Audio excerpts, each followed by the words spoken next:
Her har vi så udarbejdet en risikoanalyse, hvor vi har kritiske milepæle, mulige hændelser, en risikomatrix og handling på de risici, vi har fundet.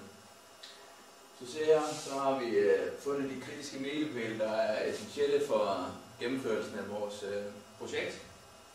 Under markedsføring der har vi, at hjemmesiden Let's Go, den skal være publiceret. Aktiviteter, vores 12-ugers forløb, skal afvikles. Økonomi, vi har et regnskab, skal have penge til at passe. Foreningsarbejde, der har vi de her samarbejdsaftaler foreningerne imellem om, at vi kan få dannet nogle multiforeninger, så aktiviteterne kan fortsætte, når vi stopper. Undersøgelse og evaluering. Der er nogle erfaringer, der skal hentes ind fra blandt andet Belgien, som vi har snakket om tidligere. Behov, udbudsanalyse af, hvad der findes i forvejen i Fredericia Kommune, og en evalueringsrapport af vores arbejde. Her har vi så listet alle de mulige hændelser, der kan gå galt i projektet. Vi ser, at der er besvarelserne fra 4. til 10. klasserne omkring deres ønsker og aktiviteter ikke tilstrækkelige. Der har vi så givet dem et sandsynlighedstal mellem 1 og 10 om, hvor sandsynligt det er, at det sker. Det kobler vi sammen med et konsekvenstal, også mellem 1 og 10.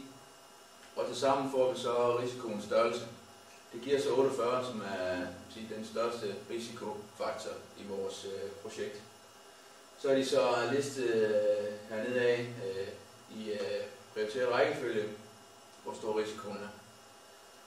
Det sætter man ind i en risikomatrix, hvor vi har konsekvensen ud af linjen her og sandsynligt op af her.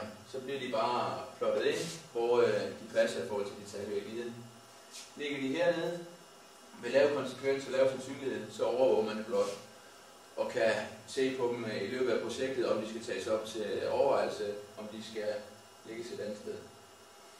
Ligger de op med en høj sandsynlighed og lav konsekvens, så forebygger vi og ser, om det bliver nødvendigt at gøre noget ved det. Fortsætter vi ned i højre hjørne, hvor vi har plan B. Der er en høj konsekvens, men der er en lav sandsynlighed for, at det sker.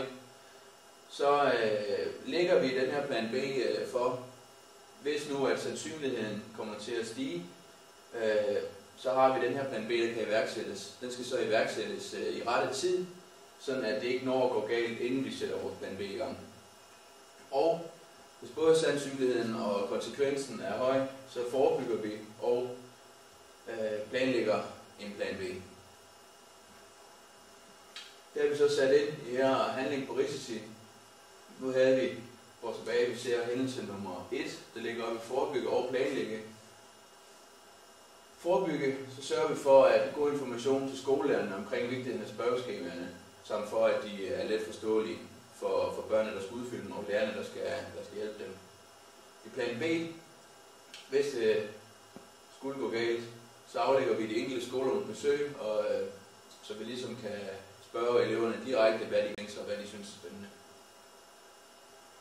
Og så er det ellers bare listet ned efter i forhold til de tal, de har, så vi kan holde styr på det.